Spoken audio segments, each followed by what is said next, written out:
Hi guys, welcome back to girls expert. இந்த வீடியோவில் நம்ம பார்த்தீங்கன்னா ரீப்ளேஸ்மெண்ட்டை தான் ஷேர் பண்ண போகிறோம். ஸோ தம்பையில் வாட்ச் பண்ணியிருப்பீங்க. இதில் சில பேருக்கு ஷாக்கிங்காகவும் இருக்குது. நான் ஜீ தமிழில் டெலிகாஸ்ட் பண்ணிகிட்ருக்கேன். கெட்டி மேலம் இப்போ வேறு லெவல் இன்ட்ரெஸ்ட்டாக போயிட்டுருக்கு. ஸோ எல்லாருக்கும் தெரிஞ்ச மாதிரி மகேஷோட கேரக்டரில் ஏதோ ஒரு ட்விஸ்ட் இருக்குது அப்படின்னு சொல்லியிருந்தோம். இப்போ பார்க்கும்போது அந்த ப்ரொமோ ரிவீல் பண்ணிட்டாங்க.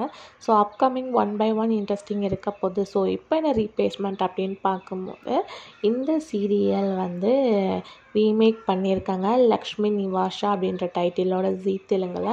அதில் சாயா சிங் கேரக்டரில் தான் இப்போ சந்தியாராகம் சீரியலில் ஹீரோயினாக ஆக்ட் பண்ணிகிட்ருக்கா. அதில் ஆக்ட் பண்ண போகிறாங்க. நெக்ஸ்ட்டு பார்க்கும்போது சௌந்தர்யா ரெட்டி ஆக்ட் பண்ணிகிட்ருக்க கேரக்டரில் தான் சந்தியாராகம் சீரியல் தனலக்ஷ்மியாக ஆக்ட் பண்ண போகிறாங்க. அதுதான் ரீப்ளேஸ்மெண்ட் அப்படின்னு சொல்லிட்டு ஷேர் பண்ணியிருக்கேன். ஸோ கெட்டி மேலம் சீரியலோட ரீமேக் லக்ஷ்மி நிவாஷா அப்படின்ற டைட்டிலோட ஜீ தெலுங்கில் டெலிகாஸ்ட் பண்ண போகிறாங்க. அந்த கேரக்டர்ஸில் தான் இவங்க 2 பேரும் Sandhya Raagam serial sister character act பண்ண போகிறாங்க. ஸோ எப்படி இருக்குது அப்படின்றத வெயிட் பண்ணி பார்க்கலாம். ஸோ இவங்களோட கேரக்டருக்கு இவங்க பர்ஃபெக்டாக இருப்பாங்களா அப்படின்றத கமெண்ட் ஷேர்